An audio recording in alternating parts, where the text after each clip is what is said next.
میرا تعلق ایک ایسے خاندان سے تھا جس کا سربراہ معذوری کے باعث کمانے سے قاصر تھا۔ تبھی گھر کے اخراجات پورے کرنے میں مشکل آ پڑی تھی۔ ان دنوں میں BA کی طالبہ تھی اور بہن بھائیوں میں دوسرے نمبر پر تھی۔ بڑی بہن نے 9ویں کے بعد پڑھائی چھوڑ دی اور وہ والد صاحب کی خدمت میں لگ گئی۔ چونکہ بابا جان کو فالج تھا، والدہ گھر کے کام کاج اور بہن ابو کی دیکھ بھال میں مصروف ہوتی اور میں پڑھائی میں۔ طاہر سب سے چھوٹا بھائی تھا۔ وہ ان دنوں 5ویں کلاس کا طالب علم تھا۔ بچپن سے ہی میرے خوابوں کی اونچی اڑان تھی۔ جب خوشحالی تھی تب بھی تعلیم کے ذریعے اعلیٰ مقام پانے کے خواب دکھا کرتی تھی، اور اب تو محنت کیے بنا چارہ نہ تھا۔ ان حالات سے دامن چھڑانے کا بس ایک ہی راستہ تھا، تعلیم مکمل کر کے اچھی ملازمت حاصل کرنا، تاکہ گھر کی ڈولتی کشتی کنارے لگے۔ میں نے کبھی اپنے بارے میں نہ سوچا، ہمیشہ والدین اور بھائی بہنوں کے لیے سوچتی، ان کو کسی طرح سکھ پہنچاؤں، ان کو اعلیٰ تعلیم دلوانے کے لیے ہر کوشش اور انتھک محنت کروں، ہمارا خاندان پھر سے خوشحال ہو جائے۔ بس یہی تھا میری زندگی کا مقصد اور یہی تھے میرے خواب۔ ایک عمر ہوتی ہے جب کوئی لڑکی ہموقت خواب ہی دیکھتی ہے، خوابوں کے بارے میں سوچتی ہے، خوابوں کو ہی اوڑھنا بچھونا بنا لیتی ہے، بلکہ صرف خوابوں کی دنیا میں ہی زندہ رہنا چاہتی ہے۔ جب میری عمر کا یہ عہد شروع ہوا تو میں نے اپنے بجائے گھر والوں کے بارے میں سوچا۔ یوں محنت سے تعلیم مکمل کی اور اپنے علاقے کے ایک اسکول میں ٹیچر لگ گئی۔ تنخواہ زیادہ نہ تھی، لیکن اس طرح عزت سے 2 وقت کی روٹی کا آسرا ہو گیا۔ وقت گزرنے لگا، بہن بھائی پڑھ رہے تھے، باقاعدگی سے والدہ انہیں اسکول بھیجتی۔ مجھے سکون قلب میسر تھا کہ میری زندگی کا کوئی مقصد ہے، اور وہ مقصد اعلیٰ ہے۔ اپنے لیے نہیں بلکہ دوسروں کے لیے جیوں۔ جن کے لیے میں نے روز و شب محنت کی تھی وہ میرے اپنے تھے، ان کے لیے جینا میری آرزو تھی۔ وقت بے رحم ہے، جب گزرتا ہے تو دبے پاؤں، لیکن جب نوخیزی سنجیدہ صورت میں ڈھلتی ہے، بالوں میں چاندی کے تار چمکنے لگتے ہیں، تب احساس ہوتا ہے کہ وقت بہت آگے چلا گیا ہے۔ چونٹی کی رفتار سے گزرنے والے لمحے ماہوں سال کی گرد میں چھپ کر عمر عزیز کو ادھیڑ عمر کی چادر اڑا دیتے ہیں، بڑھاپے کی سرحد تک لے آتے ہیں۔ تب لگتا ہے کہ پلک جھپکتے ہی کیا سے کیا ہو گیا۔ ان دنوں میری عمر 30 برس کے قریب تھی جب پہلی بار محکمہ تعلیم کے ایک خوبصورت آفیسر نے مجھے ایک ایسا جملہ کہا کہ میں گمسم ہو گئی۔ ان کا نام عمران تھا، اور مجھے اکثر اپنے اسٹاف کی تنخواہوں کے بل پاس کروانے کے لیے ان سے رابطہ کرنا پڑتا تھا۔ ایک روز میں ان کے آفس میں متعلقہ رجسٹر اور کاغذات لیے بیٹھی تھی کہ چائے کی پیالی میرے سامنے رکھتے ہوئے انہوں نے ایک ایسی بات کہہ دی جس کی توقع مجھے ہرگز نہ تھی۔ وہ تعلیم یافتہ، بہت مہذب اور مہربان افسر تھے۔ نہ جانے اس روز کیا ہوا کہ اپنی سوچ کے اظہار کی خواہش پر قابو نہ رکھ سکے۔ پہاڑوں پر کبھی کسی نے بجلی گرنے کی آواز تو سنی ہوگی، کتنی گونج، کتنی شدت اور کیسی طاقت کے ساتھ۔ جب وہ پتھروں پر گرتی ہے تو ان کو بھی ریزہ ریزہ کر ڈالتی ہے۔ ایسی آواز کی ہر صدا اس آواز تلے دب جاتی ہے، گم ہو جاتی ہے۔ جب اس نے کہا، روشن صبا، مجھے تم سے محبت ہے، تو دنیا کی ہر آواز جیسے اس کے ایک جملے میں گم ہو گئی، اور اس جملے کی پرتاثیر شدت نے مجھے گنگ کر دیا۔ میں حیران و پریشان سوچنے لگی کہ اب جب کہ نوخیزی میرے رنگ و روپ سے روٹھ چکی ہے اور میں ادھیڑ عمری کی سرحد پر ہوں، اس نے ایسا کیوں کہا؟ کیا واقعی میں اسے اچھی لگتی تھی؟ بغیر جواب دیے اس روز کاغذات سمیٹ کر میں نے فائل میں رکھے اور اٹھ کر آفس سے باہر آ گئی۔ گھر آتے ہی آئینے کے سامنے اپنے سراپے پر نظر ڈالی۔ وہاں کچھ نہ تھا۔ کچھ محنت، کچھ پریشانیوں نے سارا رنگ و روپ جلا ڈالا تھا۔ اپنا غزالی آنکھیں تھیں اور نہ دمکتی رنگت، نہ پرکشش سراپا، اور نہ زندگی بسر کرنے کی ہمت۔ مشقت میں گم ایک بیمار مدقوق چہرہ تھا جس پر بہت سی ذمہ داریوں کے احساس کی تلخ تحریر کندہ تھی۔ بیمار باپ کی نہ خرید پانے والی دواؤں کا تعصف تھا۔ چھوٹی 2 بہنوں اور ایک چھوٹے بھائی کی پوری نہ ہو سکنے والی حسرتیں تھیں۔ میرے حساس چہرے کا بگڑا ہوا عکس ہی میرا حسن تھا۔ کیسے لاؤں باپ کی دوائیں، کیسے بنوں ان کا بازو، کیسے خریدوں فالدہ کے لیے نئی شال اور جوتے، اور بہن بھائی کے لیے نئے یونیفارم، ان کی کتابیں، کاپیاں اور پینسلیں۔ بڑی بہن کے ادھورے ارمانوں کا مداوع کیسے کروں جو مجھ سے صرف 1.25 برس بڑی تھی، اور چھوٹوں کی محرومیوں کو کیوں کر دور کروں؟ یہ سب کچھ لاکھ کوشش پر بھی نہ کر پاتی تھی کہ 2 وقت کی روٹی ہی پوری کرنی ہوتی تھی۔ میں ذات کو بھول بیٹھی تھی، اپنی خواہشوں کو رون ڈالا تھا، فراموش کر دیا تھا۔ یہ بھول گئی تھی کہ میں بھی ایک لڑکی ہوں جس پر جوانی آئی ہے۔ پھولوں کے کھلنے کی مہک کوئی معنی رکھتی ہے، اور جوانی کے عہد میں خواہشات بھی جنم لیتی ہیں، ایسی خواہشات کہ جن میں اندیکھی دنیا چھپی ہوتی ہے۔ اس دنیا کی چاہت انسان کو بے قرار کر دیتی ہے۔ انسان سپنے بننے لگتا ہے، خیالوں میں آئیڈیل تراشتا ہے، اور خوابوں میں عکس سنوارتا ہے، تبھی خواب اسے حقیقت سے بیگانہ کر دیتے ہیں۔ میں ایک مشین بن چکی تھی، حالات کی چکی میں پیستے پیستے مشقت کی عادی ہو گئی تھی۔ صبح سویرے اٹھنا، رات کو دیر سے سونا، سوتے میں چونک جانا۔ کہیں چھوٹوں کو سردی تو نہیں لگ رہی تھی، کہیں کھانستے کھانستے ماں کا گلا نہ سوکھ گیا ہو، ماں کے پاس پانی کا گلاس رکھا بھی ہے یا نہیں، کہیں بابا کے پاؤں لحاف سے باہر تو نہیں ہے، ٹھنڈ نہ لگ جائے انہیں۔ بس کتنے ہی تفکرات تھے جنہوں نے میری آنکھوں سے سپنوں کو نوچ ڈالا تھا، اور اب عمران نے ایک جملہ کہہ کر مجھے دہلا کر رکھ دیا تھا۔ شاید وہ کئی دنوں سے مجھ سے یہ بات کہنے کی کوشش کر رہا تھا، لیکن مجھے فرصت کہاں ہے کہ میں اس کی آنکھوں میں دیکھ پاتی۔ کام کی دھن میں تیزی سے گزر جاتی، مجھے معلوم ہی نہ ہو پاتا کہ قریب سے کون گزر گیا ہے۔ اس کی آنکھوں نے ہوس کے اندھے پن میں سراپے کو تولا ہے، کن نگاہوں میں میرے لیے تمسخر چھپا ہے، اور کون نظر میرے لیے پیام محبت لائی ہے۔ آج سے پہلے شاید یہ احساس ہی نہ ہوا تھا کہ میں ایک لڑکی ہوں، ایک جوان لڑکی جس سے کسی کو محبت بھی ہو سکتی ہے۔ اب تک تو بس ضرورت کے رشتے ہی نبھاتی آئی تھی، چھوٹی سی عمر سے گھر سنبھالنے کی ضرورت، تلاش معاش کے بعد ضروریات زندگی گھر لانے کی ضرورت، ہاتھوں میں مہندی، کلائی میں چوڑی، آنکھوں میں خواب۔ عمران، کیا ظلم کر دیا تم نے، مجھے میری ذات سے آشنا کر دیا، وہ ذات جس کو کب سے فراموش کر چکی تھی۔ آج تک میرے کانوں نے بس یہی جملے سنے تھے: آٹا شام تک ختم ہو جائے گا، چائے کی پتی تھوڑی سی بچی ہے، چینی تو کل سے نہیں ہے، دودھ کا ادھار بھی بہت ہو گیا ہے، بل نہیں دیا تو بجلی کٹ جائے گی۔ اور ان سب چیزوں کو پورا کرتے کرتے اب میرے ہاتھ پاؤں میں ہی نہیں، دل میں بھی چھالے پڑ چکے تھے۔ ان چھالوں پر مرہم بن کر ایک جملے کی بازکش گونج رہی تھی: مجھے تم سے محبت ہے۔ محبت، محبت، محبت۔ میں نے ایک بار پھر آئینے کے سامنے جا کر اپنے سراپے پر نظر ڈالی۔ آئینہ میرا منہ چڑھا رہا تھا۔ اوہو، محبت ہے کیا تم میں؟ یہ سانولی رنگت، یہ کمزور سراپا نہیں۔ صاحبہ، تم اس قابل کہاں کہ تمہیں چاہا جائے؟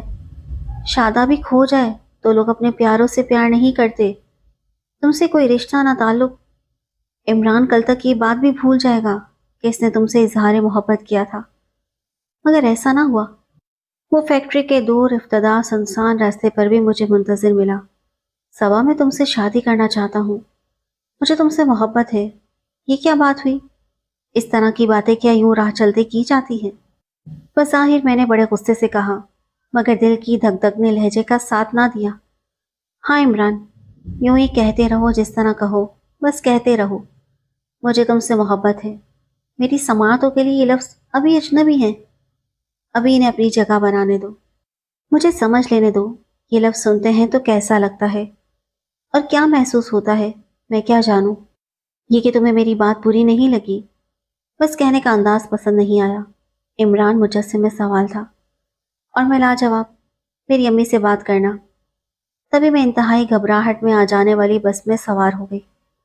کہنے کو تو میں نے بڑی ہمت سے کہہ دیا تھا، مگر اب ہمت جواب دے رہی تھی۔ امی سے کیا کہوں گی؟ اور ابو کیا سوچیں گے؟ باجی سے کیا کہوں گی؟ میرے اس گھر سے رخصت ہو جانے پر ان سب کا کیا بنے گا؟ تھک کر میں نے آنکھیں موند لی، بند آنکھوں میں بھی عمران کا مسکراتا عکس ہی نظر آیا۔ میں تم سے شادی کرنا چاہتا ہوں، مجھے تم سے محبت ہے۔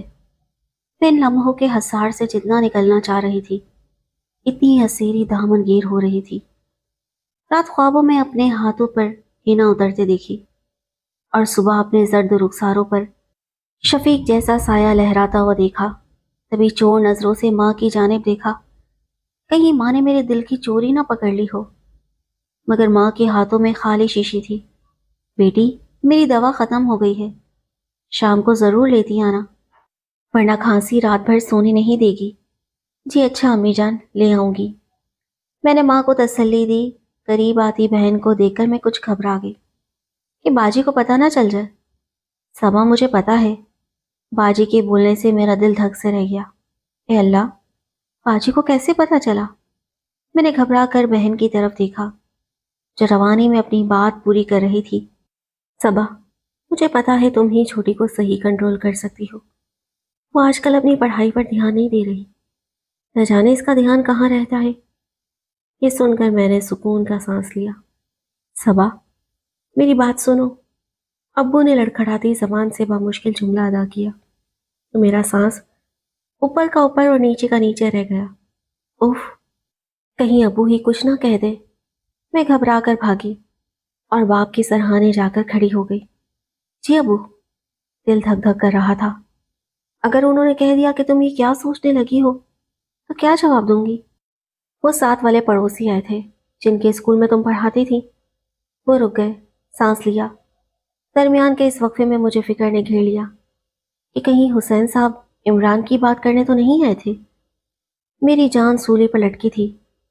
کچھ دیر بعد بابا نے اپنی پوری قوت جمع کر کے کہا، وہ کہہ رہے تھے ان کے نواسے کو 1 ماہ ٹیوشن پڑھا دو، 500 روپے دیں گے۔ کیا پڑھا دو گی؟ میری دوا کا خرچہ نکل آئے گا۔ اتنا کہہ کر ہانپ گئے اور کھانسی شروع ہو گئی۔ اچھا تو یہ بات تھی اور میری جان نکلی جا رہی تھی۔ جی پڑھا دوں گی ابو۔ میں نے لمبا سانس لیا۔ ابا 500 کی اضافی آمدنی سے خوش تھے اور میرے دل پر چوٹ کی پڑی۔ ان میں سے کسی کو بھی میری فکر نہیں ہے۔ میں افسردہ سی اسکول جانے کو گھر سے نکل آئی۔ کچھ آگے چلی تھی تو عمران گاڑی لے ملا۔ آؤ تم کو چھوڑ دوں، بس نہ جانے کب آئے گی، دیر نہ ہو جائے تمہیں۔ میں سنی انسنی کر کے آگے چلتی گئی۔ دیکھو آ جاؤ، تم تھک جاؤ گی۔ نہ جانے کیا بات تھی اس کے انداز گفتگو میں کہ اس کے اس ایک جملے سے یوں لگا کہ جیسے میری برسوں کی تھکن اتر گئی ہے۔ قدم ٹگمگائے، گرنے لگی تھی کہ اس نے آگے بڑھ کر سہارا دے دیا۔ میں اس کی کار میں بیٹھ گئی۔ کار فراٹے بھرنے لگی جیسے وہ ہواؤں میں اڑا رہا ہو۔ ایک کافی ہاؤس پر جب اس نے کار روکی تو میں گویا خواب سے چونک پڑی۔ یہ تم مجھے کہاں لے آئے ہو؟ بس 1 کپ کافی میرے ساتھ، پھر تمہیں اسکول چھوڑ دوں گا۔ کافی کا مگ تھامتے ہوئے اس کی انگلیوں کے لمس کی حدت نے مجھ کو دہکایا۔ دبے ہوئے جذبوں کا عکس چہرے پر اتر آیا۔ وہ بڑی محویت سے مجھے دیکھ رہا تھا۔ میں تم کو اتنی خوشیاں دینا چاہتا ہوں جو تمہیں کبھی نہ ملی ہو۔ تمہارے قدموں میں سب خوشیاں لانے کی کوشش کروں گا۔ وقت پر لگا کر اڑنے لگا۔ عمران نے مجھ میں اپنا آپ سنورنے کی خواہش پیدا کر دی۔ ڈیوٹی سے آنے کے بعد گھر آ کر جب ذرا دیر کو آرام کے لیے آنکھیں بند کر کے لیٹتی تو روزانہ کی مشینی زندگی میں سے اپنی محبت کے لیے کچھ لمحات چرا کر میں عمران کے ساتھ تصور میں کسی انجانی راہ پر ہو لیتی۔ پہلے خوف دل سے جانے لگے، کون کیا کہے گا، اس سے زیادہ میرے لیے یہ بات اہم تھی کہ کہیں عمران ناراض نہ ہو جائے۔ کسی دن اس کا فون نہ آتا تو میں بے قرار ہو جاتی۔ اگرچہ فون پر ہم صرف بس ایک دوسرے کی خیریت ہی دریافت کرتے اور دل کی باتیں دل میں رہ جاتی تھی، کیونکہ ارد گرد بہت سے لوگ موجود ہوتے تھے جو میری بات فون کرتے وقت سن رہے ہوتے، اور میں اپنی نیک نامی کو کسی شک و شبے میں ڈالنا نہ چاہتی تھی۔ اس دفعہ تنخواہ لی تو پہلی بار اپنی محنت کی کمائی سے کچھ خود پر خرچ کرنے کو دل چاہنے لگا۔ لباس، شوز، میک اپ کبھی اپنے لیے لینے کے بارے میں سوچا بھی نہ تھا، میں ضرورت کے مطابق بنا لیا کرتی۔ اس بار پیسوں میں کچھ کمی محسوس ہوئی تو امی چونکی۔ ابو نے بھی پوچھا، باجی بول اٹھی، صبا تم فضول خرچ تو نہیں ہو گئی ہو؟ تبھی میرا دل ٹوٹنے لگا۔ جس دن میرے دل میں چور تھا کہ کوئی پوچھے گا کہ تیرے دل کی دنیا میں کوئی آ گیا ہے کیا، تب تو کسی نے سوال نہیں کیا۔ آج چند روپے میں کمی آنے پر سب سراپا سوال تھے اور میں ہر سوال کے جواب سے نظریں چرا رہی تھی۔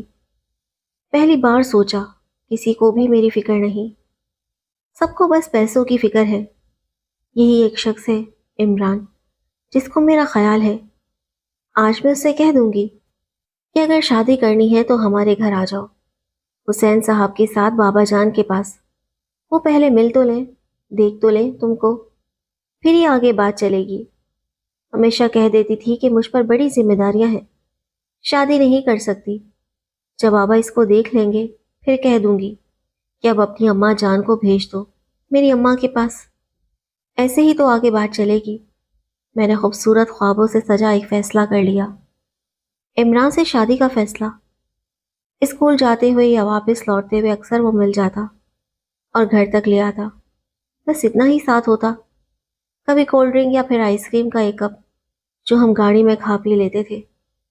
بالآخر میں نے عمران سے کہہ دیا کہ حسین صاحب کو اعتماد میں لے لو اور میرے والد کے پاس عیادت کے بہانے آ جاؤ۔ امی ابو تم کو ایک نظر دیکھ لے، پھر بات آگے چل سکے گی۔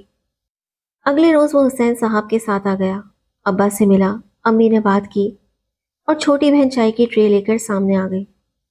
اس کے جانے کے بعد میں نے امی سے سوال کیا، امی کیسا لگا عمران آپ کو؟ انہوں نے چونک کر میری طرف دیکھا۔ ان کی امی بھی آئیں گی آپ کے پاس؟ میں نے نظریں جھکائے بتایا۔ اس لیے؟ کیا رشتے کے لیے؟ جی ٹھیک ہے آ جائیں۔ خوشی سے میرے من میں لڈو پھوٹنے لگے، مگر ضبط کیا، خوشی کو ظاہر نہ کیا۔